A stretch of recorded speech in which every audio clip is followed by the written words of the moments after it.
بسم الله الرحمن الرحیم.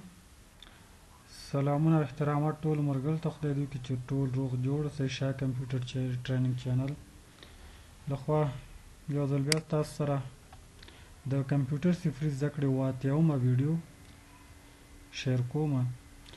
د کمپیوټر صفري زده کړې برنامه که د چا په کار وي په فلش کې، نو ما سره د واتساپ د لارې یا د مسنجر د لارې په تماس کې شي.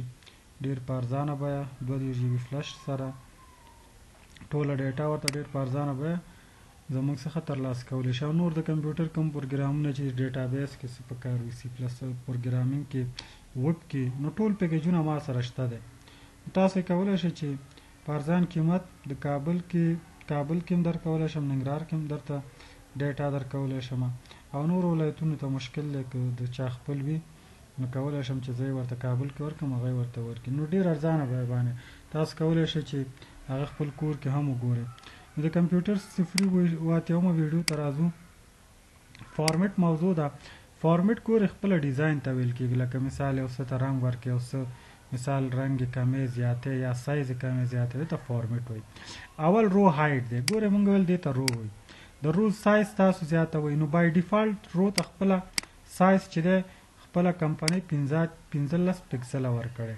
که د کومې رو سایز تاسو غواړئ زیاتوئ، مثال د دې رو سایز یا د دې رو سایز زه غواړم زیات کړم، دلته راشئ ورته خپله اندازه وټاکئ. مثال زه ورته 50 پکسله انټر کړه. ګوره 50 پکسله شوه. دا داسې اندازه شو چې ته ورته انټر کړې مشخص. او که ته چې نه زه اندازه نه تعینوم، همداسې سایز کموم زیاتوم، نو دې نه هم تاسو سایز کمولی او زیاتولی شئ په دې طریقې. اوس دلته معلوم نه، دلته ورته لاندې بیا ښیي. ګوره 100 پکسله هایټ غواړي، دلته ګوره 50 پکسله. او که ته غواړې چې نه دا رو د لیکلو مطابق شي، مثال څومره چې رو اندازه ده عمره دی، څومره چې لیکل دی رو همغه مطابق فټ شي، دلته راشئ اټو فټ رو هایټ چې په دې کلیک کوي اتومات خپله لیکل رو د لیکلو مطابق څه کېږي فټ کېږي. بل چې دا کالم ویت دی، کالم پلنوالی وي، ما ورته دلته کالم وایي دی، دا کالم شو. اوس د دې کالم اندازه ته زیاته دلته راشه کالم ویت ته راشه. بای ډیفالت د کالم اندازه مثال که زه دلته راشم دا انډو کړمه، خپله کمپنۍ چې دا 100 پکسله اندازه ورکړې کالم ته 8.8 که زه غواړم چې دې اندازه 20 پکسله کړم، دا واله 20 پکسله. او که چیرته زه غواړم په خپل داسې اسانه طریقې سره یې کمه زیاته کړم، نو داسې هم تاسو زیاتولی کمولی شئ. ګوره اندازه 100 پکسله غواړئ، د 100 کالمونو هم همداسې انتخاب کوئ، اندازه ورته دلته تعینولی شئ. او که ته غواړې چېرې دا رو کالم د لیکلو مطابق فټ شي، نو څومره لیکل دی عمره کالم د اندازه مو دومره شي، اټو فټ کالم ویت باندې بیا کلیک کوئ.